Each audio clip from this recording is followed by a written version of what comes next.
Hi, I'm Terri Harkins with Vista Sothebys Realty, and as many of you know, I love houses. I love houses that are done very authentically, but I also really love healthy houses, and I am a big promoter of having a healthy home. And part of having a healthy home is knowing that you're free from a lot of environmental toxins or common contaminants that we don't know about. And I've got the pleasure of being able to interview Eitan Harod from BH Environemntal. And what was really important to me is that when he reached out to me and the company reached out to me, they have what's called a Healthy Home Essential Package. And there's a lot more in that than just looking for mold, which really prompted me to call Eitan to have this interview. So thank you for coming. Thank you very much for having me. So as a realtor, we interface with people who, for the most part, everybody cares about mold. That's always been a topic of conversation. But I think what's really caught my eye, again, what I said about your company is it's not just the mold, it's a lot of other things, and you really need to be aware of, X, Y, Z, and we'll get into that. So first, tell me about the heart and soul of the company and how it got formed. So, BH Environemntal, as we've been working together for many years, and a lot of realtors in the area know me. This is a new name for a company that I had for a long time. And when my franchise was over, I started BH Environemntal. And BH stands for it's in Hebrew, meaning Baruch Hashem or Be'ezrat Hashem, which means with the help of God, and also showing gratitude to God for everything we do, because everything we have, I believe, is from God. Yes. And so we get to help people live in healthy homes. We get to support our employees. We get to everybody wins. So I'm very grateful for everything we do. And the difference is that when I started BH, is I wanted to add more than just the mold, like you said, and added a bunch more types of testing to really make sure people know they're living in a healthy home. I really appreciate that because, we don't know what we don't know. Right. And I think a lot of people really do care about making sure, but they honestly just don't know. So you've put it together. So what are the components of the Healthy Home Essential Package? Right. So the Healthy Home Essentials Package consists, I'll give you all of it, but just so you know, it's not like you can still do a la carte, as we say. Right. The idea is to test for, so we're starting with mold. That's the first thing we want to test for. And then we have allergens. So it's 4 different types of allergens: cat dander, dog dander, cockroach proteins, and dust mites, which are the 4 most common ones. Okay. Then a big one is VOCs, which is volatile organic compounds. Okay. Essentially testing for a list of 74 different chemical compounds that can be found in the air. Oh boy. And then we have radon, which again may not be as common, but some homes definitely have this situation. It's more common than a lot of us realize. Right. And we do some radon testing here in the South Bay. So it's not, and I know that in other states that it's actually part of the whole escrow process. Right. Yeah. So we doing that. We have particle analysis, different types of particles that we want to see if are in the air, like minerals or maybe fire-related particles, just to make sure the air is safe. Water testing, which is a big thing. Everybody is interested in knowing what they're drinking. Yep. And there's a lot of different contaminants in the water that we test for. And formaldehyde, which is also a form of VOC. And then we have soil testing to people who really want to. Oh, wow. Okay. And also we test for what's called PFAS, or forever chemicals. Those are tiny, tiny chemicals that can stay either within soil or water and can have long-term effects. And that's another thing that we offer. I think that consumers are becoming much more sensitive to all of this, for sure. In fact, this just reminds me of I had a lease in Rolling Hills Estates, and one of the potential tenants came in, and when she realized that the homeowner had just ripped up the carpet and put in vinyl flooring, it was brand new, and the house had been painted. You know, and we don't use lead-based paint. We haven't since like 1978 or something like that. But she was really concerned and didn't rent the house for that reason. But so speak to that in the sense of, do you run across contaminants in the air that are being emitted by new flooring? So the first thing, if someone tells me they have new flooring, Yeah. that's formaldehyde.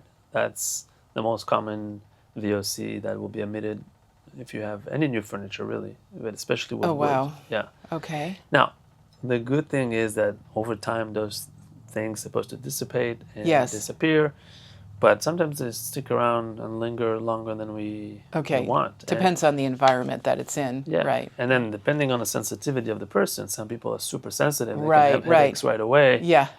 And so they want to know, what are they going into? Sure.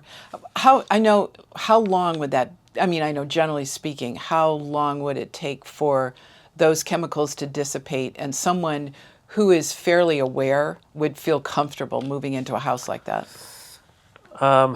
Formaldehyde specifically, I mean, it could take a few weeks and sometimes a few months. Oh, okay. And there's ways to make it go faster. Oh, all right. Yeah. Okay. Like what? If you basically heat up the place completely, it will make everything evaporate faster. So this is interesting because you could be, not only could someone do testing through your company on all this and get up to speed on the condition of the house, is that you could actually remediate it in the, I don't know if that's the right word, and help someone with the sale if they really love this house, but they feel uncomfortable, but you can be their consultant to work through all the issues that are there present in the house. Correct. So a lot of the things we test for, we're also able to fix. And whatever we cannot able to fix, we try to help you and put you in touch with the people who can help. Okay. And do the That's proper great. fixing. Yeah. Oh, that is so good. So do you feel like you stand out from your competitors by doing this this way? I think we're very unique because a lot of people, either they just do mold removal, right, or just mold testing, right, or specific like that. We try to have in-house capabilities and help with whatever the client wants. We're not obviously pushing any service, but we want to offer, and they can choose if they want to do the testing part and learn more about the house and understand what's going on. We can try to fix it if they want, or offer them someone else, or give them just, here's what you need to do. Right. You can take this and go to someone else for them to fix. It's not a problem. So I think, it's very unique to have so many different tests in one place. Yes. Yeah, and you're thinking everything through. I mean, I love the fact that you do soil also and that you do water. I think that's tremendous. I got to circle back to mold because that's always what everybody's most concerned about. And, I've heard numbers where there's 795 different types of black mold. I don't know, and only 3 of them are bad. But, you tell me, what's the story? All right. Well, when it comes to mold, we have the number. We don't know how many species and subspecies are they. Estimates are about 300,000 different types. Okay. Way but, farther than 795. A little bit more. And when it comes to black mold, I mean, yes, we have Stachybotrys and Chaetomium, which are the most common names. But in reality, there's other types that can produce mycotoxins, which is really the concern when it comes to black mold.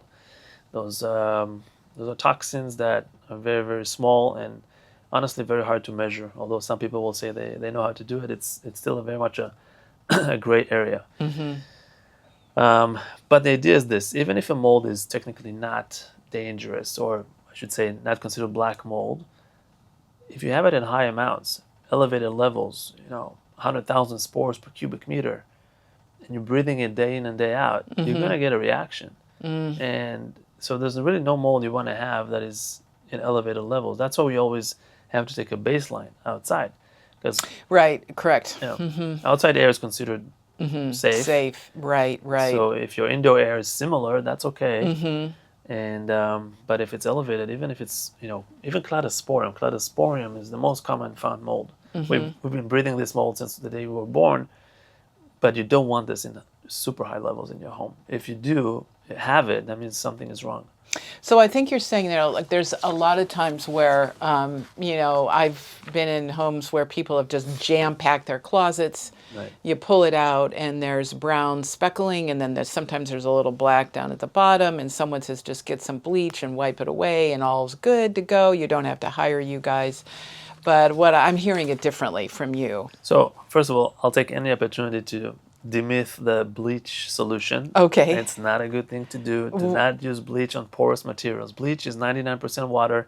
As soon as you do it, it feeds the roots of the mold. Mold grows roots into the surface. Oh, wow. And then it will grow harder and stronger. So don't use bleach. And it's a chemical. So we don't use chemicals in general.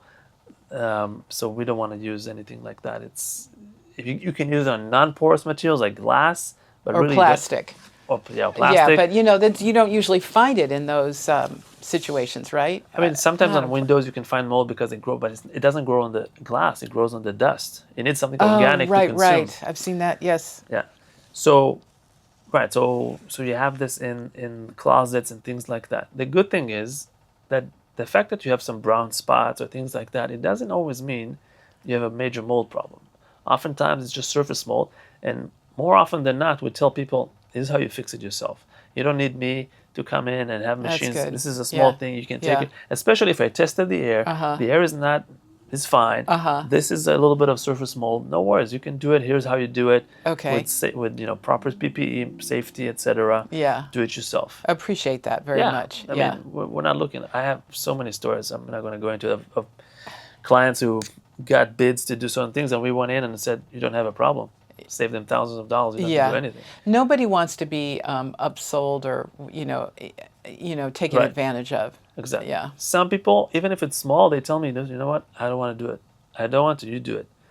Okay? Yeah. If you don't want to, right? Sure. I give you the option. If you don't want to, that's good. Here's what it's going to take. But if they can do it, I'd rather they do it. I have to also mention, do you cover asbestos? So no, asbestos and lead are not part of our package because those things, the regulation is different. And I've decided we have partners for those. We have wonderful partners that take care of it right away. We don't do it in-house. Good. And, I've also had lots of different quotes from asbestos removal. So it's good to know how your business model is and if you're going to refer somebody that you feel good about them also, which gives us, the consumer a great deal of comfort. Yeah, we have wonderful, for asbestos testing and asbestos removal, 2 different vendors. Very, very good. So what contaminants are most common in homes that you see today? Okay, so first one is always mold, because no matter how you think the home is clean, there's going to be something. Okay. So mold is really the number one. Aside from that, what I've been seeing is VOCs. As we take more and more VOCs, especially after the fires and everything. Yeah. We find in certain homes some abnormalities, of certain chemicals. And so can you talk about how the testing is conducted for mold? Because that's the most common test you probably do. Yeah, so the mold inspection consists of a lot of things before you start actual sampling. So first, we got to use our moisture meter, thermal image camera, particle counter. We walk around, we use our eyes and nose to see or smell if there's something. Especially if the owner or let's say in this case is a buyer, they don't know anything about the place. So we really got to look at everything. We got to check the crawl space, we got to check the attic, we got to check. And then once we have done the visual, we can start with our testing and we decide where to test and what to test. We can do an air sample, we can do a surface sample, we can do even a cavity sample inside a wall. Right, yes. Make a little hole in the wall and with a tube draw air and see what's behind the wall, if there's any reason to think there might be mold there. And then, so then we decide on how many samples, what type of samples. So let me ask you this.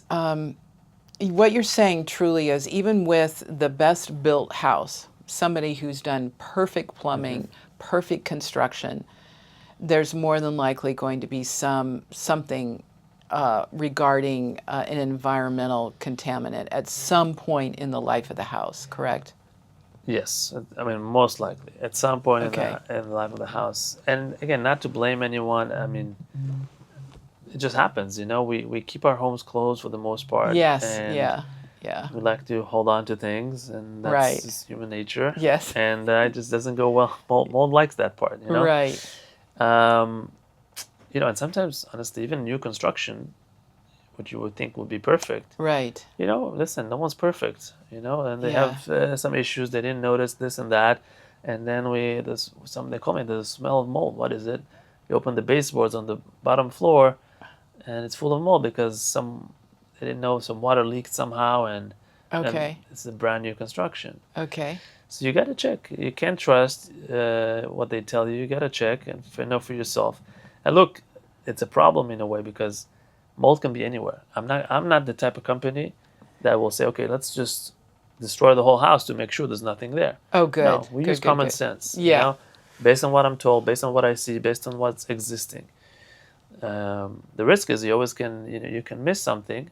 But you know, again, I trust the tools that we have, the methodology that we use, and I'd rather do that instead of just saying let's just be safe and destroy the whole house. I really so appreciate that. I love the common sense approach. Well, and just one last question is, what's one thing, you know, every home buyer should know about environmental safety before they purchase a home? Is there any tips you can give somebody?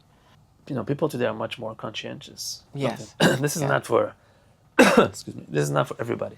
You know, the whole package. I don't expect every customer to buy the whole package. I want this as a tool. This is what I wanted to say. I want this as a tool for the buyer's agent to show that your client, we can do this much testing. Right. And I'm not saying you have to recommend the testing. Not everyone needs to test their soil. This is not, right. Not everybody. I do recommend mold in every home inspection or before buying, and maybe a few other ones, but not necessarily all of it. But people today know more, and people today, some of them are more sensitive, and they want to find out. The peace of mind is very, very worth it to them. Yeah.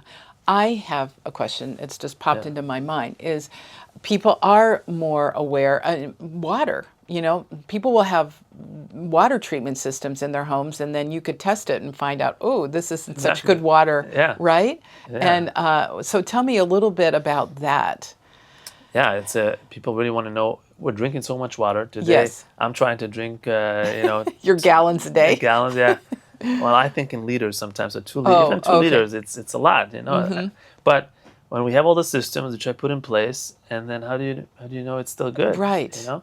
So our basic test will tell you in terms of bacteria and nitrate and pH and the basic and lead if you have in your water. That's the basic test. And from there you can extend it if you want to know if you have different metals like mercury or other types of metals that you want to make sure you're not drinking in high amounts. Okay, so that's a 2-part water test then you can choose. It's like a scale. So you can start with the basic, which is lead, bacteria, nitrate, nitrite, pH, and then you can go up to whatever metals you want to test in the water.